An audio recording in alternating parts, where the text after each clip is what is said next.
میں نے کہا بشر صاحب نبی ہونا یا امام ہونا تو بڑی دور کی بات ہے۔ مرزا بھی مانتا، قرآن بھی کہتا، ساری دنیا مانتی کہ آدمی کو سچا تو ہونا چاہیے، جھوٹ نہیں بولنا چاہیے۔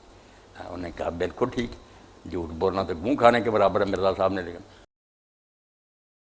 حضور علیہ السلام دی حدیث پچھلی باری پڑھ چکا، بخاری مسلم بھی، فرمایا پچھلی امتاں چ ایسے لوگ ہوندے سی کہ اللہ انہاں نال کلام کردا سی من غیر یکون انبیاء، نبی نہیں سی ہوندے، عام ہوندے سی۔ محدث کیا انہوں نے مفہم ملہم، فرمایا انہوں نے اگر میری امت بھی کوئی آت عمر بھی ہونا چاہیے، اس تو فیض نہیں بند۔